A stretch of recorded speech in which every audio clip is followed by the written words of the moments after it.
जय हिंद दोस्तों, मैं आपका दोस्त जुनैद बामजदोस। सारे देश में युवा आक्रोश में है और हिंदुस्तान की मौजूदा हुकूमत के खिलाफ नारे लगा रहे हैं। ऐसे भी नारे सुनने में आ रहे हैं, आप सुनिएगा इस नारे। जी हाँ, हर वक्त जहाँ पर मोदी जी की जय जयकार होती थी, आज वहाँ पर लोग मोदी जी के खिलाफ नारे लगा रहे हैं और उनकी हुकूमत के खिलाफ तरह का प्रदर्शन छेड़ दिया है कि हिंदुस्तान के हर शहर से ऐसी तस्वीरें सामने आ रही है जो आपके टीवी स्क्रीन पर चल रही है। कोई स्टेशन जल रहा है तो कोई बीजेपी का ऑफिस जल रहा है। टीवी स्क्रीन पर आप देख सकते हैं किस तरह की तस्वीरें पूरे देश से सामने आ रही है। कहीं पर बीजेपी का ऑफिस जलाया जा रहा है, कहीं पर ट्रेन जलाई जा रही है, तो कहीं पर दफ्तर जलाए जा रहे हैं, तो कहीं पर आम आदमी के ऊपर पत्थरबाजी हो रही है। पत्थरबाजी से हमें एक बात याद आई है जो सोशल मीडिया के ऊपर काफ़ी ज़्यादा ट्रेंड कर रही थी। लास्ट हफ्ते में जब हुजूर अक़दस सल्लल्लाहु अलैहि वसल्लम की शान अक़दस में गुस्ताखी हुई थी, तो ये गोदी मीडिया किस तरह के हेडलाइंस चला रही थी, आपके देखिएगा हेडलाइंस को आपके टीवी स्क्रीन के ऊपर। जहां से पत्थर वहां से बुलडोजर, घर घर बुलडोजर, दंगाई थर थर, ऑर्डर क्लियर, जहां पत्थर वहां बुलडोजर। इस तरह के हेडलाइंस गोदी मीडिया ने चलाए थे क्योंकि वहां पर प्रदर्शन करने वाले मुसलमान थे। हुजूर अक़दस सल्लल्लाहु अलैहि वसल्लम की शान अक़दस में गुस्ताखी के खिलाफ वो प्रदर्शन कर रहे थे। अगर उन्होंने इस तरह की हरकत की भी थी तो सरकार को उसके अपने तरीके से निपटना चाहिए था।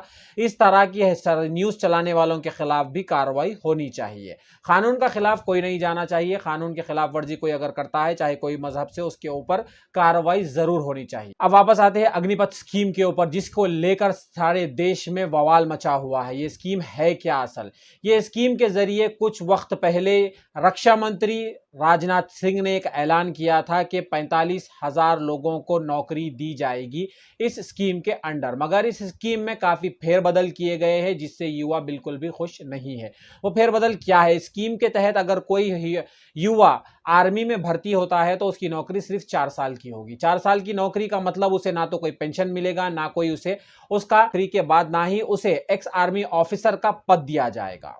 उसे सिर्फ और सिर्फ काम करते वक्त नौकरी में पैसा मिलेगा और वो पैसा जब तक मिलेगा जब तक वो नौकरी में है। 4 साल के बाद जब वो नौकरी से हट जाएगा तो तमाम तर उससे सहूलियात वापस ले जाएंगे। ना तो उसे कैंटीन की कोई सहूलत मिलेगी आर्मी की, ना तो आर्मी की तरफ से उसे जो सहूलियात एक एक्स आर्मी ऑफिसर को दी जाती है उसे नहीं दी जाएगी। और इस स्कीम में उम्र को लेकर भी फेरबदल किए गए हैं। जैसे आर्मी में पहले उम्र 25 साल तक और 25 साल से ज्यादा के लोग भी दाखिल हो सकते थे, मगर इसमें अब सिर्फ 21 साल के लोग दाखिल हो सकते हैं। ये प्रदर्शन के बाद हुकूमत ने 1 साल और बढ़ा दिया है। जैसे उन्होंने आम इंसान पर, आम जनता पर रहम कर 1 साल बढ़ा, इस तरह से ऐलान किया गया है मौजूदा हुकूमत की तरफ से।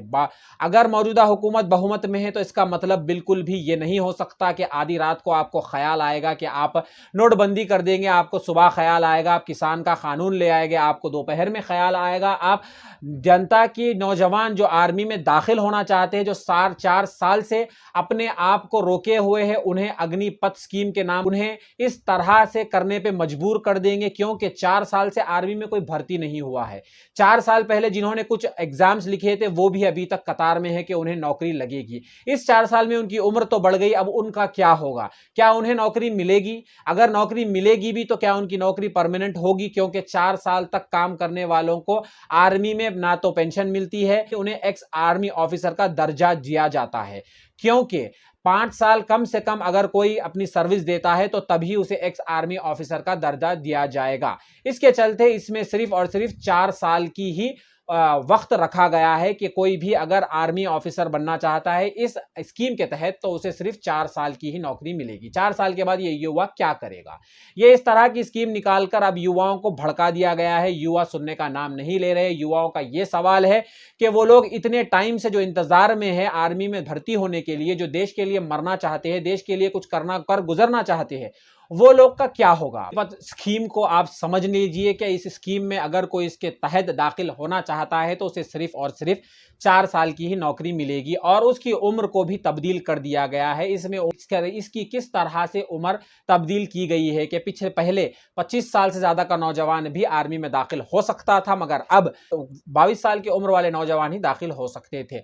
अब यहां पर जो ये प्रदर्शन कर रहे हैं, हमारा सवाल सरकार से ये रहेगा कि ये प्रदर्शनकारियों के ऊपर भी क्या वही कार्रवाई होगी जो लास्ट हफ्ते में हुजूर अक़दस सल्लल्लाहु अलैहि वसल्लम की शान में गुस्ताखी करने वालों के खिलाफ जो प्रदर्शन कर रहे थे उनके साथ हुआ?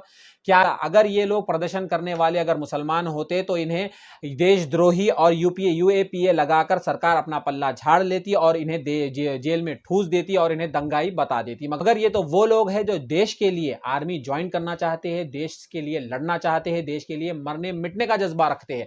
यहां पर हुकूमत के हलक में आकर अभी उनका ही ये स्कीम अटक गई है, क्योंकि आवाम सुनने का नाम नहीं ले रही है।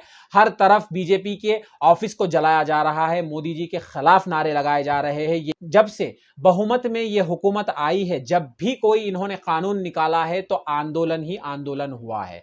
ये लोग सिर्फ रात को सोचते हैं, सुबह कानून बना देते हैं और उसके बाद झोंक देते हैं तमाम हिंदुस्तान को आंदोलनकारियों के लिए। आंदोलन के लिए लोग रोड पर निकलते हैं, जिससे आम जनता परेशान होती है, आम उनकी जिंदगी में परेशानी आती है। क्यों इस तरह के बिना सोचे समझे ऐसे कानून निकाले जाते हैं? ऐसे काले कानून जो निकलते हैं, इसे सोचने की जरूरत है। बहुमत का मतलब यह नहीं होता कि आपके दिल में जो आए आप वो करें, आप ये करिए जो गांधी जी ने हमें बताया है। अहिंसा के रास्ते पर चलते हुए किस तरह से देश को चलाया जाता है, जैसे कि पहले की हुकूमतों ने कोशिश की थी, वैसे ही कोशिश कीजिए। जब से यह मौजूदा हुकूमत आई है, सिर्फ और सिर्फ आंदोलन ही आंदोलन देखने में मिल रहे हैं। अब इस वक्त अग्निपथ स्कीम के नाम पर देश में हर जगह अग्निकार घूम रहे हैं। रेलवे स्टेशनों पर, हर शहर में, हर जगह अग्निकार रोड पर घूम रहे हैं और कह रहे हैं कि उनकी जिंदगी बर्बाद हो रही है स्कीम के चलते। इस स्कीम को वापस लेने की बात भी वो कर रहे हैं। अभी इस आज के वीडियो में इतना ही। आपके साथ अगले वीडियो में फिर मुलाकात होगी। आगे आने वाले तमाम अपडेट्स के लिए हमारे चैनल को सब्सक्राइब जरूर कर लीजिएगा और इस वीडियो को ज्यादा से ज्यादा शेयर कीजिए। आपके एक शेयर से शायद ये न्यूज उन लोगों तक पहुंच जाए जो सच का साथ देना चाहते हैं, तो सच को और भी मुंह मिल जाएंगे। सिर्फ एक आदमी बोलेगा सच तो वो शायद दबाया जा सकता है, मगर सब मिलकर जब बोलेंगे तो सब मिलकर बोलने की बात तो हर किसी को, बड़े से बड़े पद पर बैठे अधिकारी को भी सुनना पड़ेगा। आगे आने वाले तमाम अपडेट्स के लिए हमारे साथ बने रहिएगा। वीडियो को जरूर शेयर कीजिए।